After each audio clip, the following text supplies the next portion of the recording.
Welcome back to Worst Seats in the House. Michael Russo, Anthony LaPanta, coming to you from the LaPanta household. It's been a minute since we were here because you were in Costa Rica and I was in Boston and Montreal. And welcome back. You look a little tan. Yeah, it was quite a trip, and man, was it we got down to the beach community of Santa Teresa, which is where I was when we did the last show, and what a cool little town.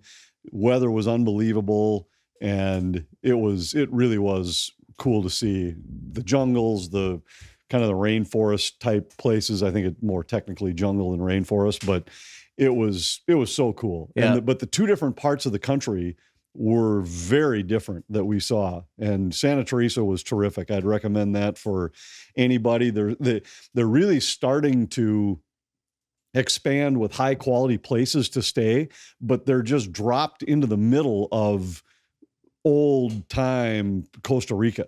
So you walk down the streets and the streets are barely paved. They're like dirt roads with some rocks. And most people drive like ATVs or UTVs because it's murder on a car bouncing down these roads.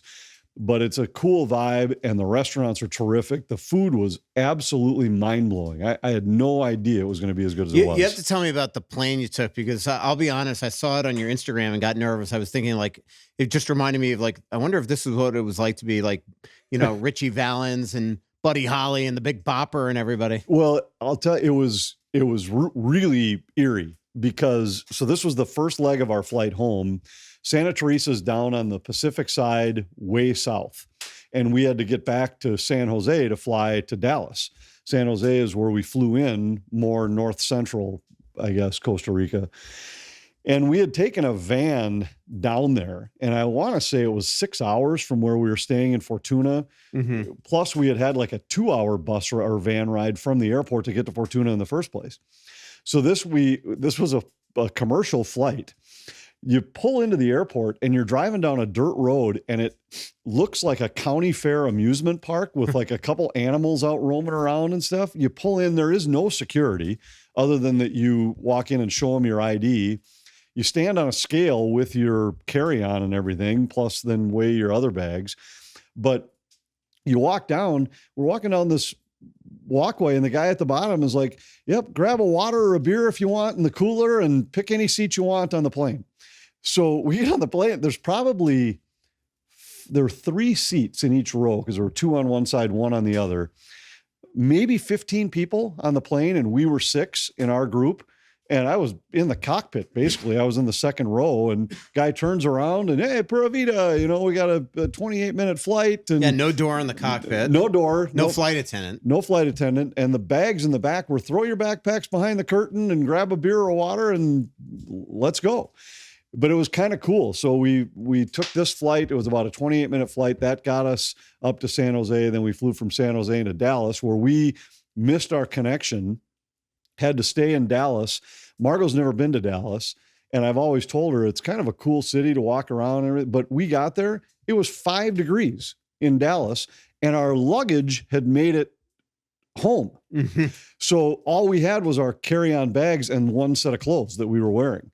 And we got stuck in Dallas. We landed there. Which, by the way, is not allowed. They should not have put your... I don't know what happened to it. Yeah, I mean, they said, yeah, your bags aren't... Because the flight home got canceled. So they put us on a flight like at 5:30 the next afternoon. So we had got there at like 9 o'clock at night. Had all day the next day to wait without any luggage. And it was too cold to go out and walk around really anyway in Dallas. Yeah. I mean, I had a golf shirt on. That was because that's what I was wearing on this travel day home. And so that was no good, but we made it home. It was great. Yeah. But that first leg, that little plane was, I know I saw somebody on there like, oh, tough life on a private jet. I was like, this was not a private jet. This was a commercial ticket that we purchased to fly home. That's funny. So welcome to the Aquarius Home Services studio, Russo and LaPanta. Anthony's voice will be well conditioned for Tuesday's Detroit game because it's been a while since he's called a game. It's been a while since I covered a Wild game, but man, we both missed an incredible game in Detroit on Saturday afternoon. Brock Faber, 36 hours or so after playing the most amount of minutes of any United States and Canada player in the championship of the Four Nations face-off, goes and plays more than 30 minutes against Detroit. Matt Boldy has a goal and an assist, and the Wild erase two. They were down 2 twice in the game, wind up coming back, another empty attack, 6-on-5 goal. Rossi, the Wild have done this 3 times on the road. Rossi has 2 of the goals, and this one he sets up Marcus Foligno for the tying goal and force overtime. Then really, I thought bad call in overtime. Terrible call. I get what the referee there, Jake Brink, is probably seeing. He sees the hook of his legs by Marco Rossi, but let's be honest, Kane took 2 more strides. He took 2 more steps. Took the biggest dive in the world. I was sitting here watching the game and I saw it and I said, that is a terrible call. Yeah. And I said, that's like somebody falling down because they got hit in the shins 7 steps ago. There were so many bad calls in the game, and we'll get to a couple of them because I want to talk to you about the goal that Dylan Larkin was credited for. But man, I mean, just an outstanding hockey game. First of all, the pace of play was terrific. Faber gets absolutely clocked, clean hit by DeBrincat, and then Boldy goes and basically sticks up for him. Rossi too. I mean, that was actually what was the coolest part of that is like, I'm all for them sticking up for Brock Faber there, even though it's a clean hit. You see a guy, your number one defenseman go down that hard, you got to react. And so I don't mind that at all. But I thought it was awesome that the Wild skilled guys were the first ones in there. Unfortunately, the Wild wind up down a man there. But man, it was just a heck of a hockey game, Anthony. Yeah, it was. And I agree with you on that play. I hate the guys who you have to fight because you made a big hit. Mm-hmm. And in this case, it wasn't a fight. So, but I like the guys coming to his defense. I mean, it was a clean hit by DeBrincat. I thought the referees got it right. I mean, Boldy gets the extra 2 because he comes flying from halfway across the rink. And yes, he got elbowed by Kopp, but that should have been 2 extra 2 against Minnesota. But I just thought the way the Wild responded, I thought the pace was good. I thought Minnesota looked a little off for the first 2 periods, but there have been so many games this year where even in spots like that, they've found ways to come back. They've got 6 games now. They've come from 2 goals down to win. Seattle's the only team with more. I think it's 15 come from behind wins overall for the season. And that's saying something when you're a team that really doesn't score. You're not talking about a team averaging 4 goals a game. And so the ability to come from those kind of deficits, even though your game is built on defensive structure, I think says a lot about the makeup of the team. And how good has Marcus Foligno been lately? Yeah. I just think his game has been terrific. It's nice to see him starting to get rewarded on the score sheet.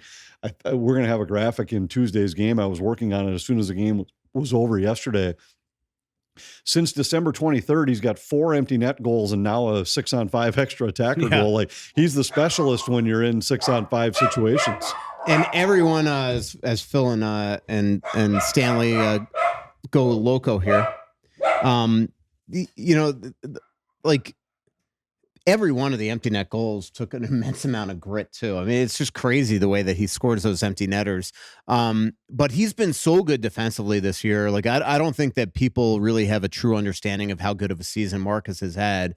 And considering his last 2 years were cut short because of significant abdominal issues, clearly he is looking good and feeling good right now. Well, and I know we've differed on the opinions on him for a while in that, I mean, I felt right away, I thought this was such a great addition and a great extension for the Wild because you need a guy like that. Everybody in the league would love to have that guy on their third line.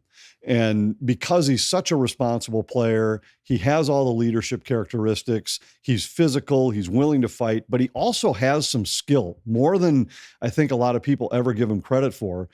And I just think he's such a valuable player in so many areas that sometimes are hard to quantify. And if you start to look down the road at teams that can win and what it would take for the Wild to win, that's the kind of guy. You got to have a third line made up of guys like that. They can't be league minimum type guys or $1 million guys. You need some experience, some grit, some savvy, some leadership in that kind of a role. Yeah. And, another great game by Marco Rossi, as I mentioned, assisting on the Marcus Foligno goal. And then getting the overtime winner where he initially fans on the first shot. But what I love about the goal is that he stays with it. He doesn't do a flyby of the net, so he gets his stick back on the puck and then beats Cam Talbot with an excuse me goal. But there's so many guys in the league that could really take a learning lesson from that play, including guys on the Minnesota Wild. I mean, if that was Murat Huzadinov, he would have been in Grand Rapids after the first shot. All right, I have to put you on hold for 1 second. Okay. We have an Amazon Prime truck and our watchdogs are going bonkers. Okay. Give me 1 second. Yep. Keep talking about yourself. Yeah. So I mean that to me is the biggest thing. And then the one thing that I really didn't love about the game was the goal by Dylan Larkin. Like it was a good goal. But at some point here, to me, sanity has to prevail. Like I don't understand how the Situation Room in Toronto, which you and I have been at a million times, could allow that goal to begin with. Regardless of the horn sounds, that the horn is not anything official. Regardless of the red light sounds, that's not anything official. But when the referee is pointing good goal at the net, that should signify good goal. It should not absolutely mean that play continues just because he was wrong. Everybody stopped playing. If Eriksson Ek destroyed Larkin there and put him through the goalpost, he would have probably given a penalty. Like the actual clock, if you look at it, actually stops with the good goal signal. When the referee goes good goal and he is wrong, then it should not be a good goal. It's that simple. And so Dylan Larkin, I'm saying on the review, Dylan Larkin, that should not have counted. I don't understand how the league justifies that play. So I think there were two things in play there. And number one, I agree completely because, in fact, I think I tweeted that as soon as the play happened. I said, what's Eriksson Ek supposed to do? Right. If he turns around and wipes out Dylan Larkin and the first puck had, in fact, gone in, it's a penalty for sure.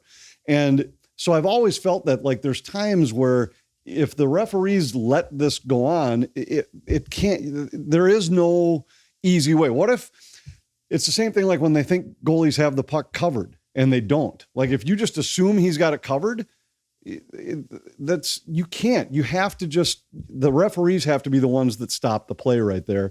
And I actually thought when that puck hit the post, I mean, Fleury quits. Yeah. But for a moment, the puck's underneath him. You could have argued that the whistle should have blown at that point.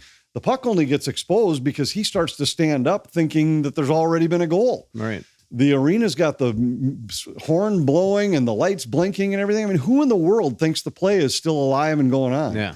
And so I agree with you. I think once the official signals goal, you have to stop the play. And if it wasn't in, then it's a face-off and you move on. But you can't let the play continue when half the players are stopping. And I just think I know that the rule that the referees are not supposed to blow the whistle when a goal goes in. So technically the play goes on. It's the rule that's wrong, not the way the officials interpreted it. Yeah, but again, I don't understand where the Situation Room could even allow that. Like the referee is pointing good goal. So is that just totally unofficial? That doesn't matter to anything? Then how do you know when there's a good goal or not and to quit on a play? Right, just the whole I agree, thing is but I'm insane. saying I think it's the rule that's wrong, not the way they interpret it. The rule says that that him pointing does not stop play. Yeah. I heard the broadcast, Dave Jackson, I think maybe was when's the puck, when's it stop play? Like that, I guess that's my point. Yeah, because they point, and if the puck's laying in the net, then does it stop? I don't know, really. Yeah. I mean, that's actually a good question to it, because I heard Dave Jackson, I believe it was Dave Jackson who was on the broadcast yesterday as the rules analyst, and he says referees don't blow the whistle when a puck goes in, they just point. Well, that everybody else stops when they see him point, and then when you throw on top of it the arena blowing the horn and sending off the red light. Now, I know that can't stop play because that happens, I shouldn't say frequently, but it happens a few times a year where the red light goes on because the goal judge or the people in the game ops think the puck went in. I think you have to change the rule to be that once that referee points, maybe he does just have to blow the whistle. Whitmore was the one that made that ruling in the Situation Room, because I saw it on TV, and I'm definitely going to, when I see him at the GM's meetings in a couple of weeks, I'm just going to ask his interpretation of that. Because to me, it just makes absolutely no sense. Marc-Andre Fleury, excellent in that game. Anthony, it's so funny because if you pay attention to Instagram, Fleury and Talbot spent their bye weeks together, or Four Nations break together with the Spurgeons. Marco Rossi and his girlfriend Stephanie were down there as well and spent a little time there. But it's so funny that you have the two opposing goalies, in each of the net in their first maybe 2 games back, both playing the game. But Fleury just outstanding, breaks another record, passing Luongo for games. It just, I don't know, it was just a really, really quality game. Then in overtime, we mentioned the bad call, justice prevails. Finally, the Wild get a huge clutch penalty kill on a 3-on-4 in overtime against one of the top power plays in the NHL. They kill it, and then Eriksson Ek hits Rossi with the breakaway. It was a great finish. Justice was served. I loved Rossi's comments about, did I fan on it on purpose or not? I can't tell you. I thought Eriksson Ek was great. That pass was terrific. I thought his play that led to a breakaway that drew a penalty earlier in the game was outstanding. I thought it was one of his better games. And yeah, it's a game where it was one of many where I've thought this season the Wild were at a little bit of a tipping point where, and you don't want to over dramatize what one game can be, but remember there were a couple times they lost 2 in a row in one-sided fashion at home and then had to go to Denver or something like that, where you felt like this is one of those games you got to find a way because it could send things spiraling in the wrong direction. And this game I thought was important. First game out of the break, they're in a good spot, but it's not a lock yet that they're a playoff team. They're in a good spot, but they're also in a spot with very little margin for error when it comes to the other teams that you're battling within the division. Dallas and Colorado are close. And if you had gone in there and let's say you just lose the game 3-1 and now you face that same Red Wings team in a couple days at home, you've got a tough trip with back-to-back games in Utah and Denver coming up. And you just start to think like you could see it turning into a 3 out of 4 or something pretty quickly.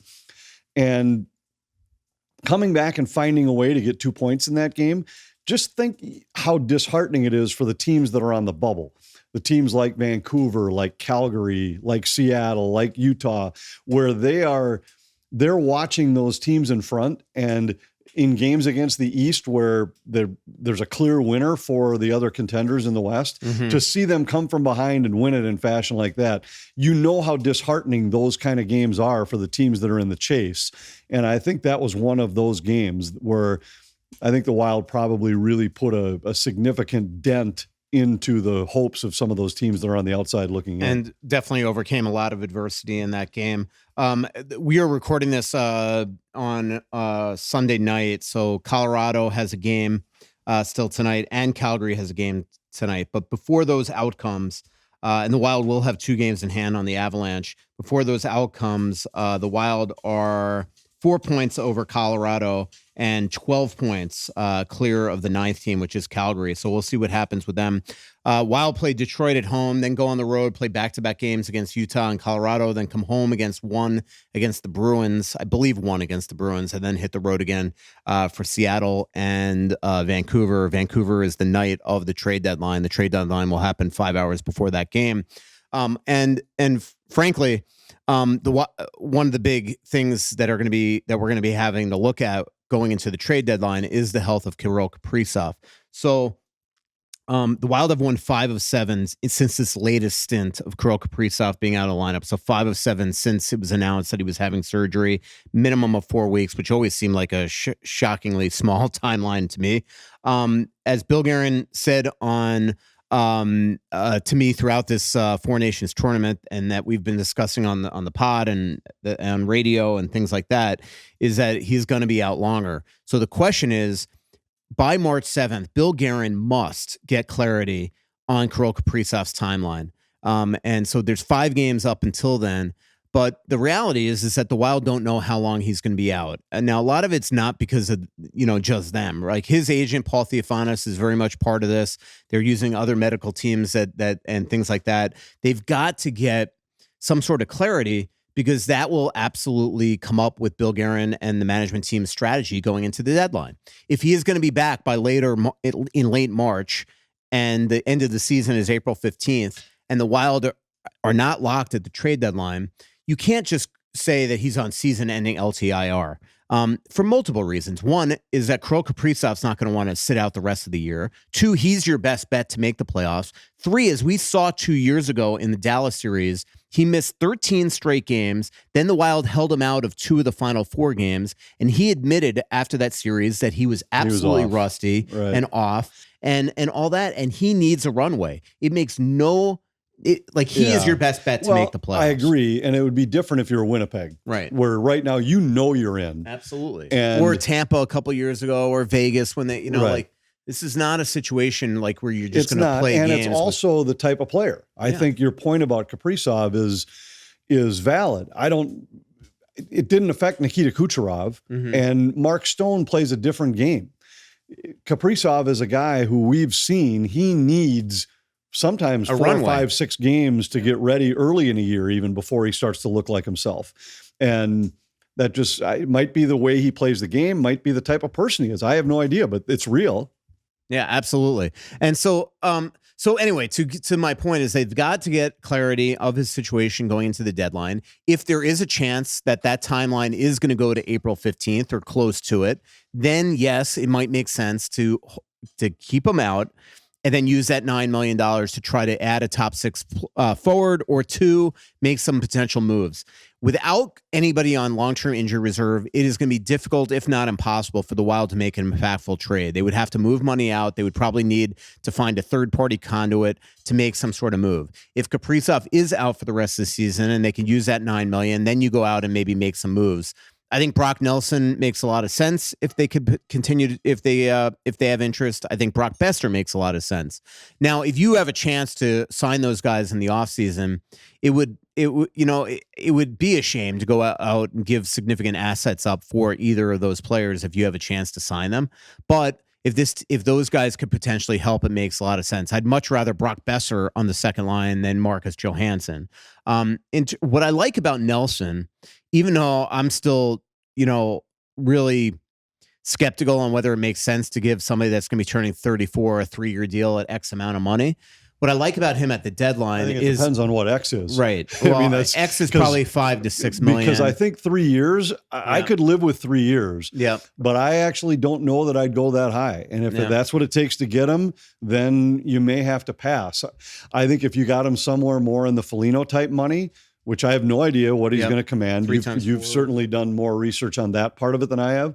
But the reason why I think he's going to command a lot is I think a lot of people are going to come after him. Right. So if that number goes up to 5 per, that's probably about where, for me anyway, I'd say, hey, look, if that guy's on my third line making $5 million, maybe sometimes he's in the top 6, depending on who's playing, whatever it is.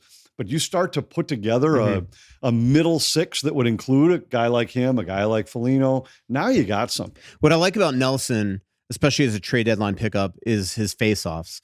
He is 53.2%, which is amongst centers with a minimum. I forget what I put when I did the threshold. He's in the 40th, like tied for 40th, believe it or not, I think with Sasha Barkov.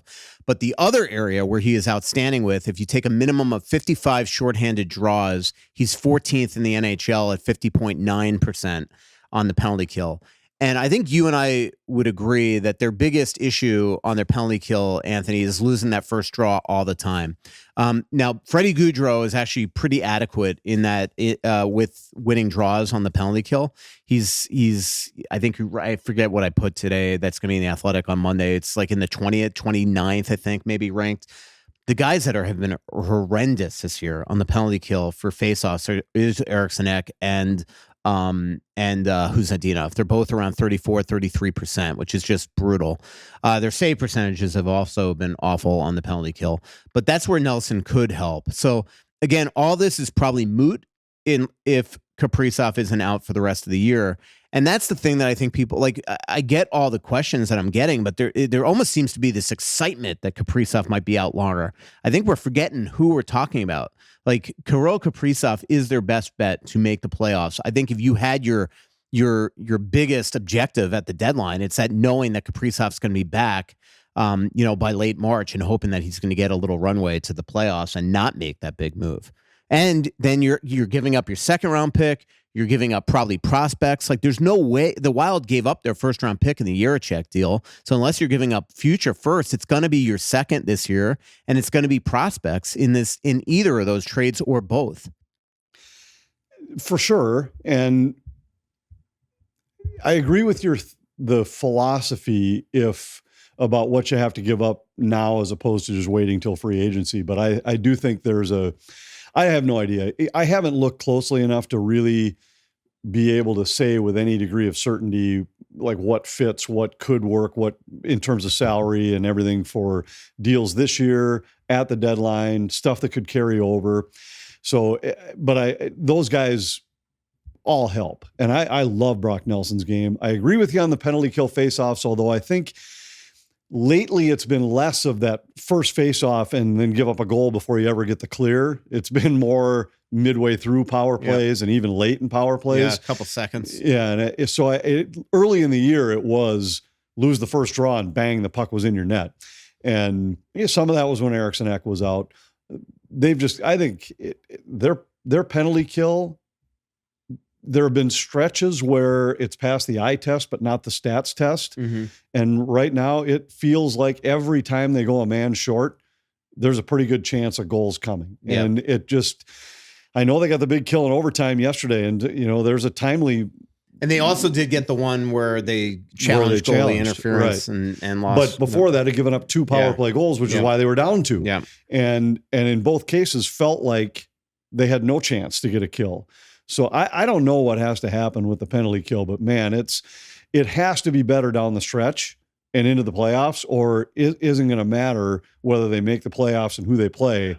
If you're killing penalties in the mid 60s, it's going to be a short postseason run. Absolutely. When we come back, I want to talk to you about the Four Nations. We'll get Vinny's thoughts, and I just want to talk to you more about how good Faber and Boldy were in the Four Nations, but also the Swedish guys as well. We'll be right back on Worst Seats in the House. Hockey isn't the only thing happening on the ice, and as lakes are freezing over, it's time for ice fishing. OnX Fish offers the most comprehensive fishing tools for increasing your confidence and success on the hard water. Use the Fish app to find new places to fish and sort lakes by species, abundance, trophy, and keeper potential. OnX Fish also shows you hotspots, lake-by-lake regulations, and private and public land ownership information. For a limited time, download OnX Fish for free in Minnesota and Wisconsin, or go to onxmaps.com/fish to get more information on the app that is changing the game on ice.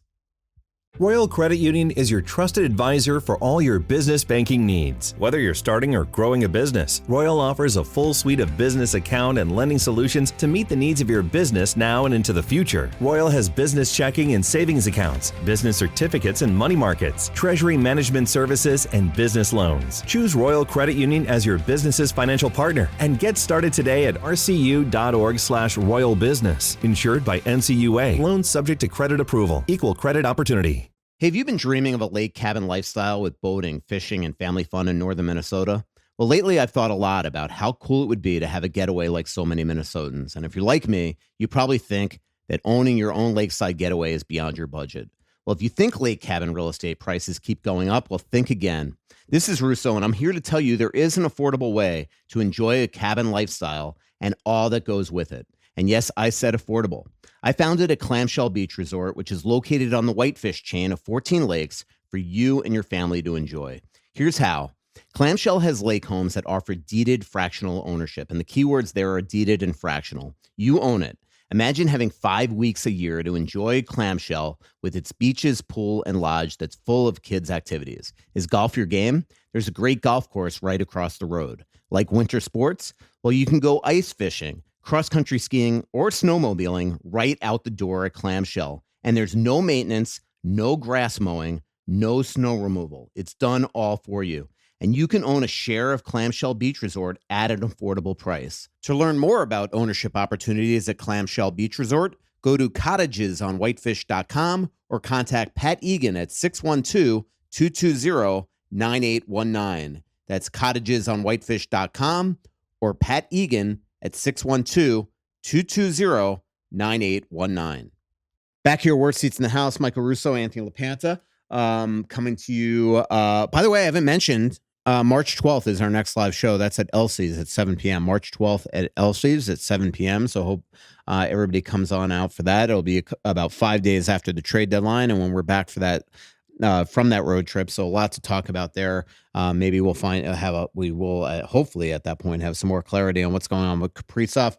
Boldy and Faber just so good in the Four Nations. I thought, Boldy, had some great moments throughout. There were times where you wish that he maybe scored a little more on some of his chances. Faber was just tremendous with Jacob Slavin in the 2 Canada games.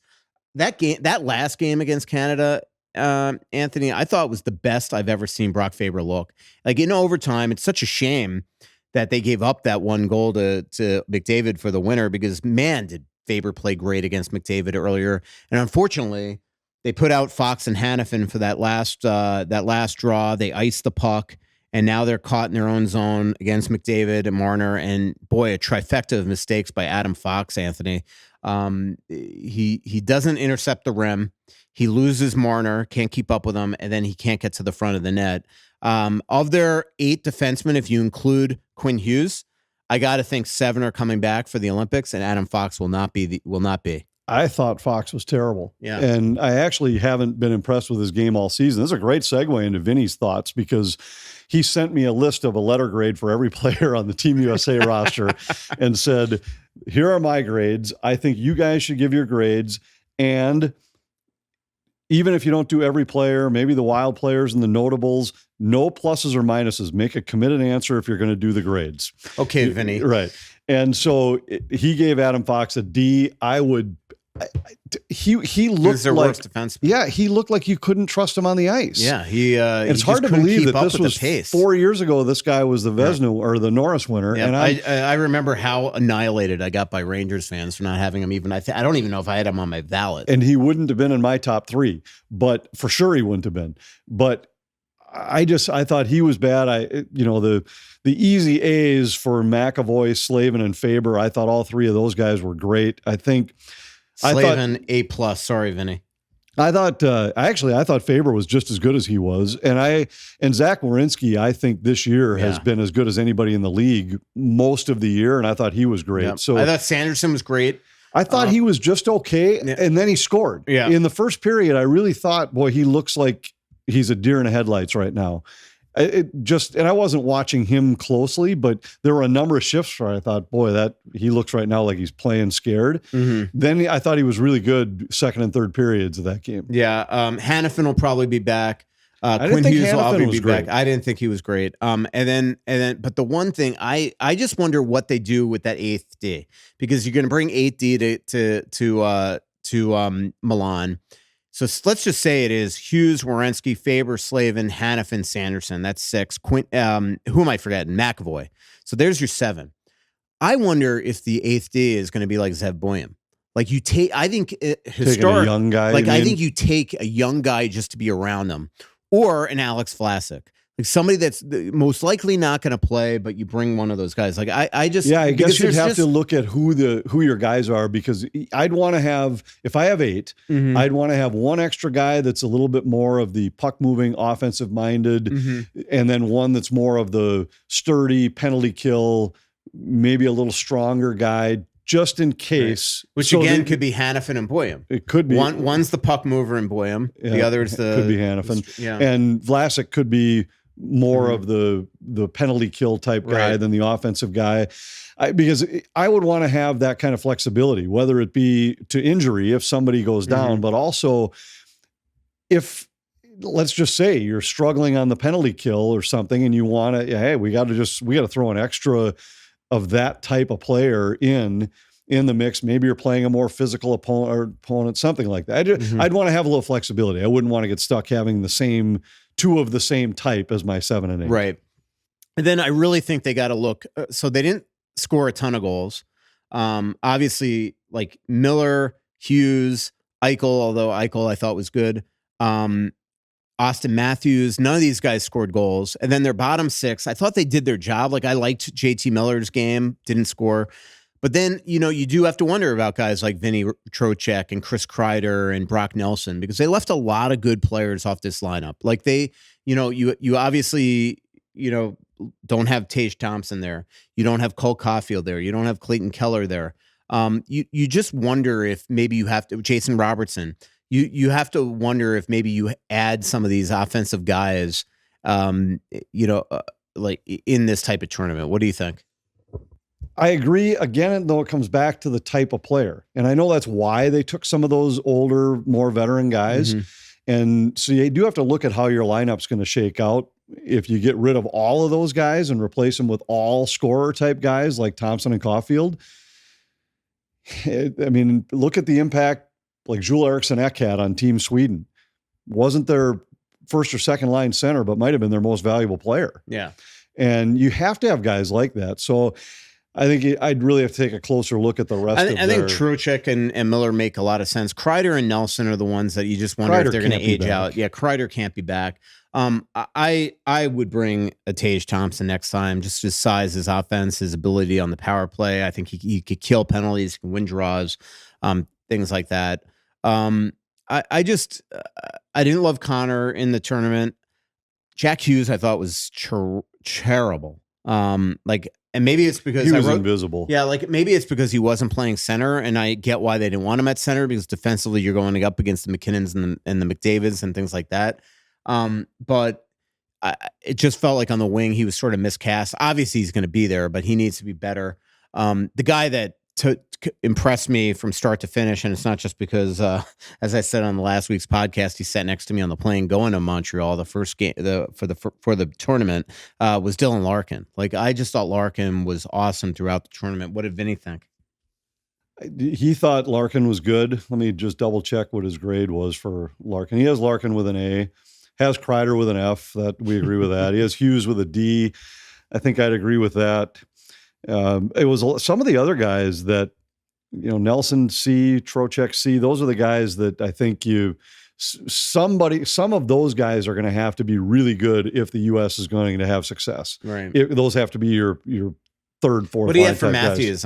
Matthews, he has a C, and I think I agree with that. I do too. He had one great game, and that was the final. But even there, he doesn't score in overtime, and he loses McDavid on the winner. And I thought that was the way he looked for most of the tournament. Was just a little bit off, just a little. Yeah. Him and Hughes didn't mesh too well together. No, the guy that I thought was awesome is Jake Ensel. Like that guy, that's what Jack Hughes, if he's going to want to win cups in the NHL, has got to play more like Jake Gensel. Yeah, they're different players. I know that, but Jake, the one, I guess from this standpoint, Jake Gensel is basically Hughes' size soaking wet.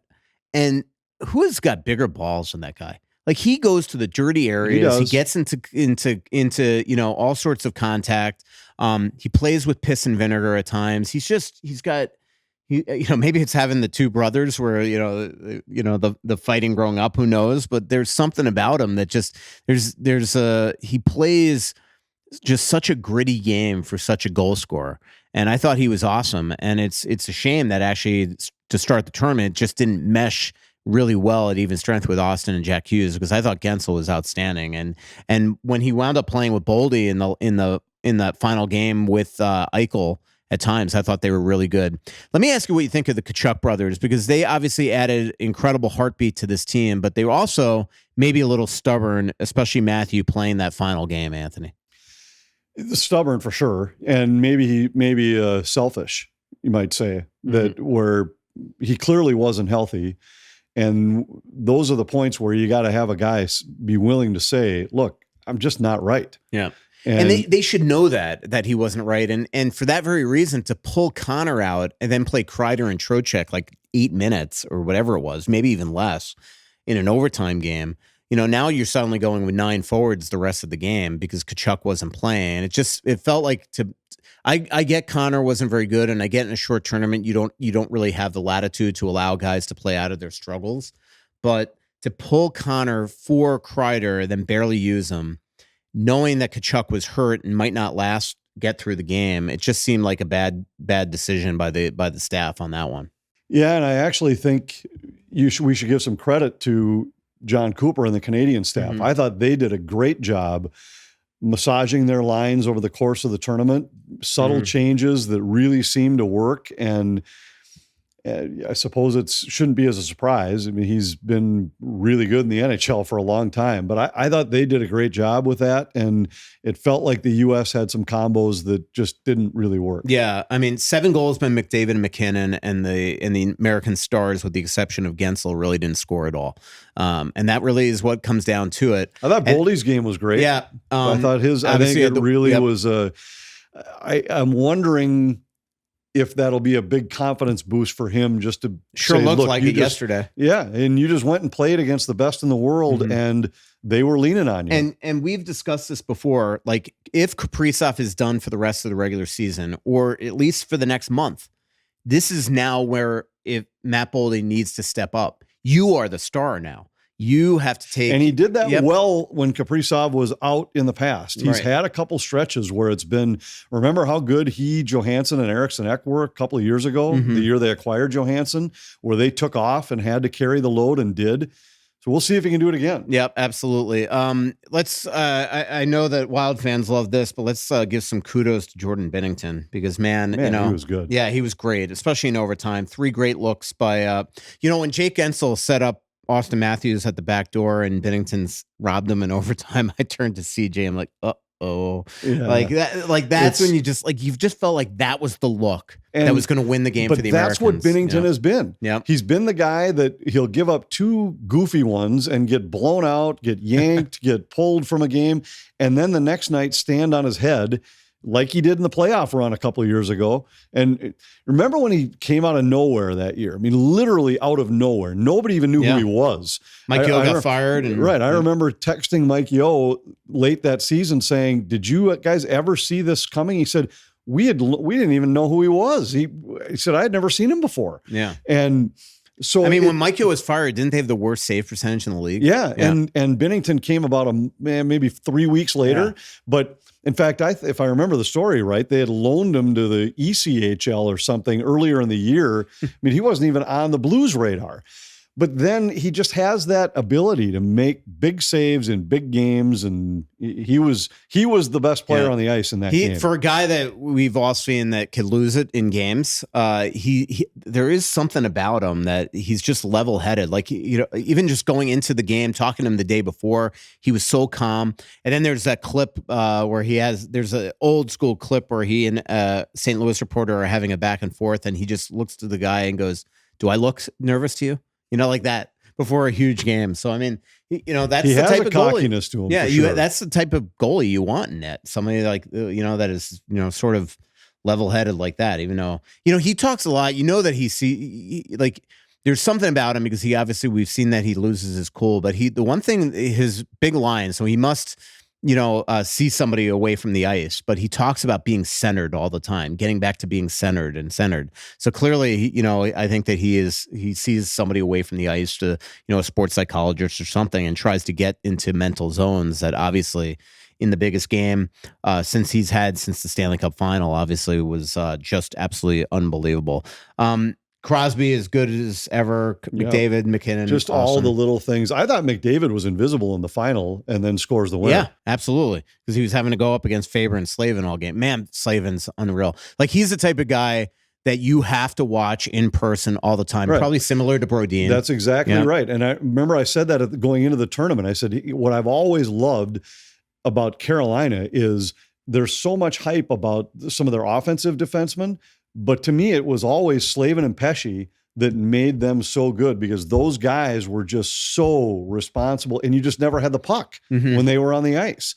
And I think Slavin he's Jonas Brodin minus a couple of years, 3 years. Yep, absolutely. Wild stories in the tournament, the whole Quinn Hughes thing, where the United States essentially announced that Quinn Hughes is coming to replace the injured Charlie McAvoy. And then all of a sudden, he, 5 hours after they announced this, he shows up on the ice in Vancouver. Like, what are the chances? And then just a ton of back and forth between Pat Brisson, Bill Guerin, and Jim Rutherford and Patrick Alvin. And finally, it's decided the next day that he's not flying across the country to not play. and essentially they said that he wasn't medically cleared, so he didn't come. And then they announced. I give Brett Pesci credit; he comes up there just to be insurance. I give Tage Thompson credit. He went into the tournament. He didn't make the team. Went into the tournament hurt as well, but the Buffalo Sabres let him go, and that was cool of him to just pop in there for no reason, especially when he had to be pretty bummed that he didn't make the team from the very beginning. Right. And so this actually was one of the topics I wanted to get into with you, was the injuries and the roster and everything. That's something they've got to fix, because having such small rosters, and I understand the motivation behind it was so that you could let guys go and not, but you're in the middle of February, in the middle of the grind of a season, you're going to have guys, and now you're going to play games at the fastest pace that you've seen all year. You need to have extra guys there. And do you really think, let's say you're Tage Thompson, if you had been added to this roster and never played, do you think it really would have, obviously you would have preferred to play, but it's not like you would have had, if you had 2 extra forwards and 2 extra defensemen with you, at least then there's not all this. Yeah. Well, if you remember back in December, I wrote a story where Bill Guerin publicly hammered the PA and the league for not allowing a 25-man rosters, and all the mess at the end could have been alleviated if they had put 25-man rosters. I think there were multiple reasons for it from a league and a PA standpoint. The biggest one is that the PA did not want guys giving up their Four Nations break vacations and coming there and not playing. Okay, so how about you throw that to the individual player? Yeah. Look, you are the 23rd player. Yeah. Would you like to come? Because if not, we'll call the next guy on the list. That's a great point. If you'd rather go to Costa Rica, go to Costa Rica, and then we'll bring somebody else. And then the other reason, let's not beat around the bush. It's cost. You're talking about 8 extra players, total for the 4 teams. That's 8 guys that you're essentially paying. It's 8 guys that you have to get insurance for. It's 8 the cost of hotels and bringing their families in and all that type of stuff. So that's definitely part of the reason as well. But I think that if you asked both Marty Walsh and Gary Bettman right now, they'd probably say we should have had 25 guys, and this won't be an issue for the Olympics because there will be 25 guys. That is the IHF rule for the Olympic Committee's rule for the men's hockey. Did we talk about the format for not the format, but just the fact that when they made the announcement that they're going to have this tournament in the 2 years in between Olympics, which I love, but expand it. And I thought it was strange that they just quickly threw out immediately, we're going to have 8 teams. Yeah, especially when you're saying the IIHF is not going to be involved. So now you're going to have to get a couple of federations to essentially stop your seasons to be able to send players over here because there's not enough German players in the NHL to have a team. There's not enough. There are enough Czech guys, but not Slovak.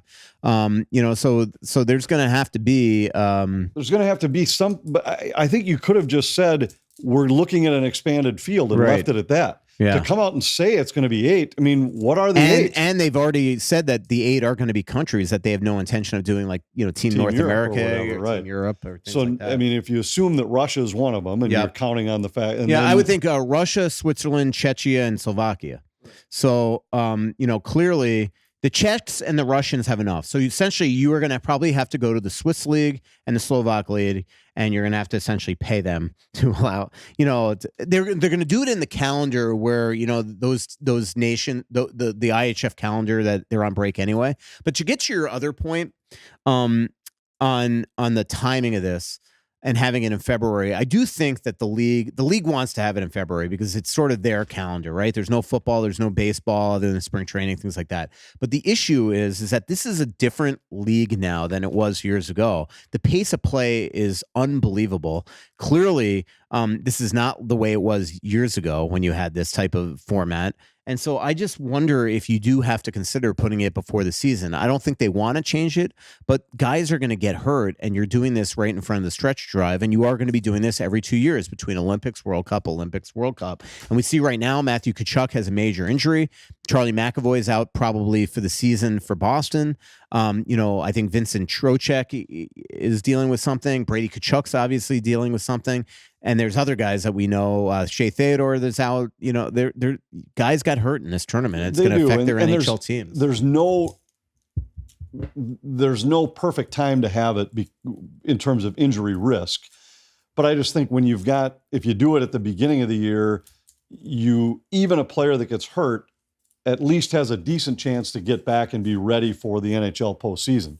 Right now, you're losing guys when you're 8 weeks away from the playoffs starting. So your window to get guys back is just that much shorter.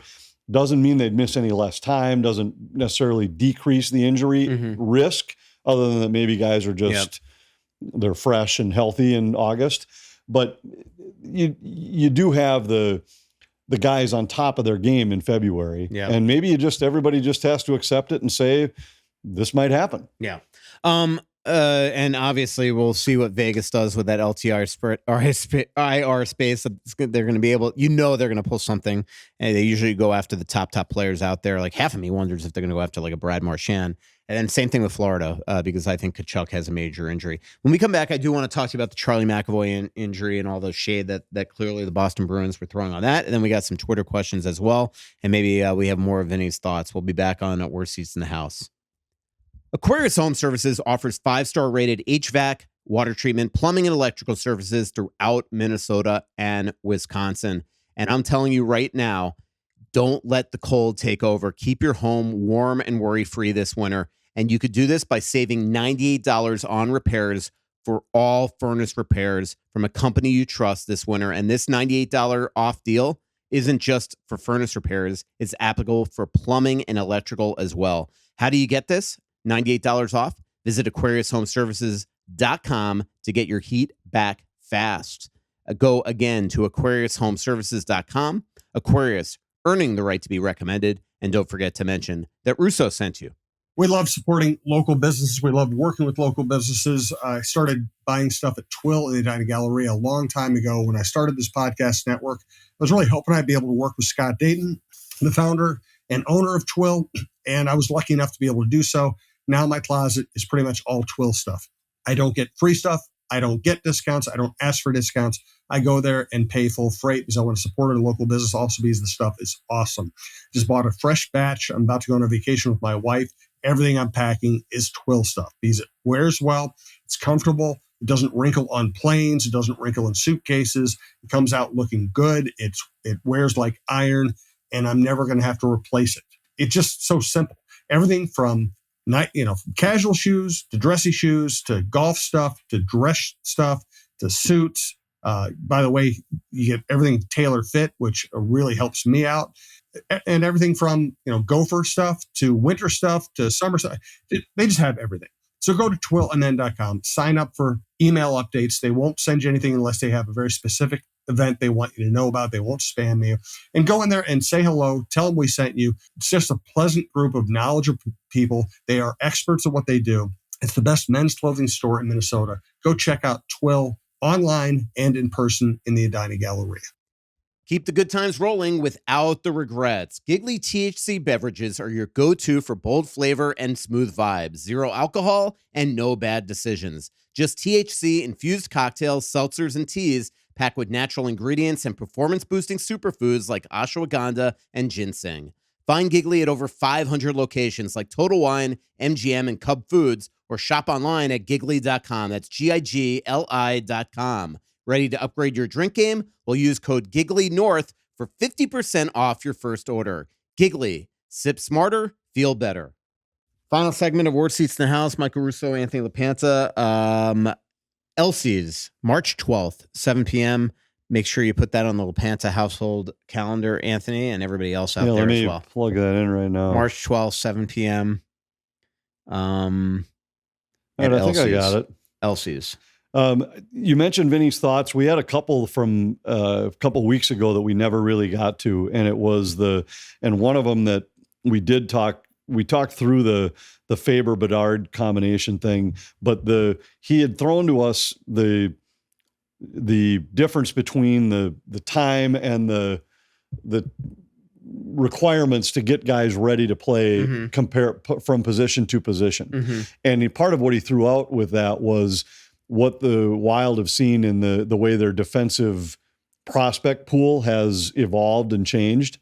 So what are your thoughts on that with the comparing defensemen, whether it's from how you scout them, how accurate it is to be able to assess their abilities, to how long it takes them compared to forwards, skill guys, the difference between forwards and defensemen. What are I your mean, there's thoughts? just something. It's such a hard position to play, the blue line, and I'm still not willing to give up on everybody that's in Iowa, but I just think that it's so much easier to come into the NHL and play forward, and that's why we see, especially even in Bill Guerin's case, he sort of slow plays defensemen and not so much forwards. Faber was a rare breed. We'll see if Zev Boyum is the same thing. I mean, like he is a special player. But what Brock did, I just think that we're all going to have to realize was pretty special. But I don't know. I mean, that's just that's my immediate thought on this. I did want to talk to you about so I was going to be doing at some point next year. Everybody will see a McAvoy favorite story because I was working on a hilarious story on how they're doppelgangers. And unfortunately, it never saw the light of day because it was going to run on Tuesday. And obviously, we found out Monday that he was in dire straits and in the hospital because of an infection that he got from an injection for an AC joint injury that was sustained actually in the Finland game in Montreal. And clearly, he had some sort of injection to allow him to play against Canada. He was unbelievable against Canada. Then what the Bruins did is they a team that always is barely gives out even upper and lower body. They put out this explicit medical report on what was going on with McAvoy. They made it extremely clear that he was taken out of the care of the U.S. doctors and medical staff and put back into care with the Bruins, and that they were the one that figured this out and made sure that he was taken care of and all this stuff. And what they were clearly also doing behind the scenes that a lot of reporters were dealing with is they were making it extremely clear that they were not happy with the level of care that the U.S. Staff gave McAvoy. Now, I don't buy it completely because I also know that the U.S. staff, the medical staff, visited McAvoy in the hospital, and they were reassured by him that not only have they that he feels that he was cared for, but that this has happened before in his career, that he's gotten infections from injections from actually Bruins doctors. But like the Bruins often do, led by Cam Neely and also Don Sweeney in this case, is that they, in their statements, their sort of passive-aggressive statements, they throw the U.S. doctors under the bus. Today, Don Sweeney talks to the reporters, would not go that far, in his first opportunity. And the reason why this is a big deal is that from Wild fan standpoint, they know that Dr. Boyd, Joel Boyd, was the team doctor, and they know that John Worley and Travis Green were on the medical staff, the two of the three athletic trainers. And I do think that Bill Guerin is probably going to have to come out this week and at least give them a public reassurance that from his standpoint, that he has the utmost confidence in them, because Wild fans are now just equating that this is why the Wild have been injured the last 2 years. Like, first of all, like Dr. Boyd is the doctor for everything, and right. that and that he's the surgeon, right? It's and also that he's the one that got Zuccarello taking a puck to the groin, and right. and Eriksson Ek elbowed in the face, and it just. The other thing here is that I think that people don't realize that this wasn't just Bill Guerin bringing his staff. Like, Joel Boyd has been the USA team doctor since since 98 in Nagano. I mean, he's just always been the doctor, and he has been the day one orthopedic surgeon for the Wild since the year 2000. This is an impeccable doctor, right? And for the Bruins to basically throw them under the bus without giving any sort of other details about where they thought that the level of care was off. Did Charlie McAvoy say much about it? No, and from what I understand is that when USA visited him in the hospital, that he basically said, "Don't worry, one, that this has happened to me before, but two, that they were on board with all the level of care that he was getting." So regardless of that, it just seemed like, pretty, like, if you have a problem with the USA doctors and you think that the care wasn't good, then come out and have a press conference and say what you think. But I think that this just comes down to that they're a frustrated organization that lost a top defenseman for the rest of the year, and they're upset about it. And they have every right to be frustrated by that, and it's unfortunate. But from doing my questioning to the NHL, who has looked into this matter, the NHL is confident that while it's unfortunate that Charlie got hurt, that they feel that not only did the USA doctors give him the level of care that was appropriate, but that it was in consultation with the Bruins. So maybe focus on the hit by Joel Armia instead. Yeah. Which was a cheap shot. Yep, absolutely. So anyway, I just needed to get that out because a lot of Wild fans right now. I've seen some of that. Yeah. the throwback from fans toward that and dismiss that. I just didn't read too much into what the Bruins had said about it. Yep. By the way, tomorrow's picture that will be on X with this podcast is Anthony doing a podcast while he's peeling garlic. Which brings me to my first question. We have a great Sunday dinner coming up right after this show is over. Picanha steak. It's going to be terrific. We got actually, so somebody asked, potatoes. but I can't tell if he's actually asking or if this is being tongue in cheek. It's almost like Fallness's burner count, but he goes, "What's Anthony's steak grilling process, start to finish, every detail, please?" Which is why I think it's might be a little bit of tongue in cheek. I don't know. I get asked that a lot. Sarcastic. Actually, it's been. We were joking about this a little bit while we were in Costa Rica because we were hanging around with AJ and his now fiance Ariana, and we were just talking about. I took some pictures of food because we had made a couple dinners there. Mm-hmm. And so Margot shared the story with how it really all came to be. It was not me just deciding I'm going to start taking pictures of my dinners. It was our company, Fox Sports North at the time, that came and said, this is what people like. They did a study on things we had done on social media. They said, people love seeing what happens in your house. And I remember when you, me, and Chad Graff did the cooking at LaPanta's or something, and oh man, you can find that on YouTube still. But it just happened organically. People always asking, and now I probably get stopped to talk about food almost as often as I get stopped to talk hockey. But anyway, so the steaks we're going to have. I've been doing more reverse searing. We've done some of that lately. Tonight we are going to throw them on the grill. So to answer the question, it really depends on the cut of steak, and if it's a ribeye, a thick cut ribeye, I want it to be more medium rare because you got to get it up to mid 130s before the fat will melt, and that gives it all the flavor. So for a good thick cut ribeye, I might go just a hair lower temp. But when I say lower, it's because when I do a strip or a fillet, I crank that grill up as high as I can possibly get it and go maybe 2-3 minutes aside. If it's a ribeye, I might go just a hair lower than that and maybe go more like 4.5 minutes aside. But I like a char on the outside. And then normally I'm a rare plus guy when it comes to fillets or New York strips. These picanhas, we had them the other night. They are terrific. So for these. By the way, did you bring me some Costa Rican coffee? I did bring you some Costa Rican coffee. You know what I actually love? I meant to tell you this. We went to the Dumpy Sloth for coffee one morning. And then named after a former NHLer? It could be. And then we went back to another place for a coffee and chocolate tour, which was fascinating down there. So my favorite coffee from Costa Rica is actually Cafe Brit. Did you see that? No. And you can actually buy that online and they'll deliver it to you, and it comes right from Costa Rica. I love that place. Anyway, I did want to ask you about Ryan Hartman. Well, first of all, just an update on the Ryan Hartman appeal process. So that happened way back on February 14th. If you remember, the incident happened on February 1st. So here we are 24 days since the incident. And he files the appeal thinking that it's going to expedite things. And obviously it hasn't, because he met with Bettman on February 14th and we still don't have a ruling out. Now, Bettman actually flew yesterday from New York to LA, or Teterboro to LA for the big charity thing that they're doing for the fires at Staples Center or Crypto. And so maybe on that long plane ride, he wrote his ruling and it's going to come out on Monday. But I'm looking forward to it. But at this point, he's going to be suspended for the 5th of 10 games coming up here in a couple days against Detroit. What's your guess? What do you think? I think it's upheld. If anything, he gets a couple games back. But I guess by the time it goes to an independent arbitrator, at that point you're fighting to get money back. You're not getting games back. Like, it's going to, by the time it gets at this point to an arbitrator, I mean, he's due back into the Wild lineup on March 9th. I don't think it's going to be, I mean, what is that? 4 days. It's 13 days away. I don't know if we're going to have a ruling by then. Well, that would be tough if you waited this long to get your appeal resolved, and then you wind up like, let's say they come back and say, yeah, we would go to 8. Yeah. But you're already at 8 or past. Yeah.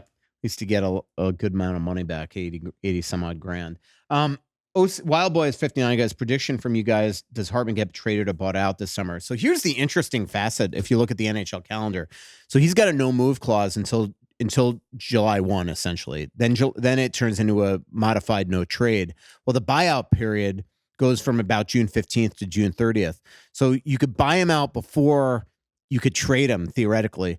So it's going to be really fascinating if the Wild go to that point, and I really do think that Billy Guerin will at a minimum try to trade him this summer. Do you not buy him out, and do you try to use the offseason to try to find a trade partner? And then once it comes July 1 and he turns into his no trade list, you hope that team is not on it. I mean, that might be what it really comes down to. But the timing of his leverage, his control, actually is sort of the opposite of what the Wild need. So again, you don't really want to make your first option that you trade him, that you buy him out, but the buyout window is before you're allowed to essentially trade him unless he's going to waive his no trade. And don't you think you'd know if you had trade partners by then. Yeah. But the little wrinkle in it is his role in it. But you might be able to go to him and say, look, this is who we're thinking. Do you want to go there? Yeah. If so, we'll make a deal instead of buying you out. And I think there's ways to make that, even though the dates might not line up, that you can make that work. Yep. Zach asks, has Rossi done enough to prove to Guerin he is part of the long-term future, or are they still not sure? I think Bill would love him to be part of the long-term future, but I think it's got to be at a contract that he believes is requisite of what he's willing to pay. And, I don't think the Wild want to pay him more than Matt Boldy. Well, Matt Boldy makes $7. It's a different position. It's 2 years after Matt signed. I don't think that going up. The cap's going up. So if he wants $8-9 million on a long-term deal and the Wild don't want to do that, they will trade him. Or you just QO him and hope that you get him down on a short-term deal. But even a bridge deal, I think that's going to be more than the Wild are willing to stomach. So I don't think, you and I have talked about this a lot. I think that it would be foolish not to re-sign him, but there's a certain price point that the Wild are willing to give him. And if he wants more than Matt Boldy, which I assume he does, that might be too much for the Wild to stomach. Yeah, and to be clear, he's not asking for more than Matt Boldy because he thinks he's a better player than Matt Boldy, but it's just the finances are different. Yeah. The league cap is going up. It's also a different position. And it's a different position. Yeah. We talked about the odds. Somebody asked of getting a top 6 forward. A lot of trade deadline questions. We talked about this. Minnesota Independent Mail God 1991 goes, how do the Wild help or make Boldy understand that how he played at the Four Nations is what to expect of him? Get to the net, drive to the net, become more physically. This could have been a turning point. Look, that is why the Wild. This is what Bill Guerin wants from him. And he brought it in the Four I thought he was great. Yeah. And I couldn't agree more with the assessment. And we mentioned that earlier in the show that I really think it could be a springboard for him to say, all right, you just went up against the best in the world. And I just think it's pretty cool when you really think about it. These are players that we watch on an everyday basis. But now all of a sudden you've got the United States coaching staff in charge. And it's Faber playing the most minutes on the back end. It's Boldy playing the most minutes on the front end. It's Joel Eriksson Ek being labeled by the Swedes as their most valuable guy. It's Jonas Brodin playing on their top pair on the back end. It's Gustafsson getting the start in game 1 for Sweden. These are all guys that we've watched, and there's a little bit of I think sometimes you just get that feel like, are we really biased because we're watching them? And I think it's pretty cool when you look at how all of them fared, all of them represented. The answer to that is no. Yeah, and that they would have given anything on that last shift of the game to have Faber and Slavin out there. And to your point, and Boldy for that matter, to your point, it didn't happen and they lost the game. A couple more. Your off-season asks, what's to make of Vinny Hinostroza? Do you think he takes his best friend's roster spot? Vinny's been good. He's been good. He's not going to take his roster spot, but I think he's been good enough where probably cost Devin Shore his spot eventually. And it probably changes the way you build your lineup when everybody comes back. He's been good. He's going to have to maintain it. Yeah. There's still a few games left. And obviously Lauko is clearly dealing with something that, I could see him in the lineup over Lauko when both are healthy. And let's see, one last final question. Somebody asked me about the Canes trading Rantanen. So basically, they're trying to re-sign him and give him a fortune, but he right now, it sounds like, is not sold on re-signing there. And so if they get to the deadline, even though they gave up Natchez and Jack Chury, they might have to consider putting him on the market as a rental, and there's going to be a lot of teams lining up to get him. Hey, maybe with the 9 million the Wild have, you go after Rantanen and not even the other guys, right? And then you say, all right, we can make the playoffs with Rantanen and Kaprizov on LTIR. Yeah, maybe. Who knows? All right, that's a good show. That's it. Can't wait to have the Sunday dinner. The garlic is peeled. It's ready to be chopped. Yep. And you know what we didn't talk about quickly is the lamb lung that Phil and Stanley have. Like, do you feel bad that these lamb, are giving their lungs to Phil and Stanley? Well, do you feel badly that the cows that gave you the steak you're going to have tonight are... That's the end of the show. Speaking of cows, Feller's Ranch, awesome sponsor. March 12th is our next live show. That is at Elsie's. That is at 7 p.m. So definitely come on down. Thanks to our incredible sponsors and for listening to us from the Aquarius Home Services studio. Aquarius Home Services, your local authorized dealer for Connecticut water treatment systems, but everything there: plumbing, heating, cooling, electrical, everything. Royal Credit Union, Feller's Ranch, Twill in the Edina Galleria, Onyx Fish, Clamshell Beach Resorts, and Giggly THC Beverages. Thanks, everybody. So much coming out, there's nothing going in.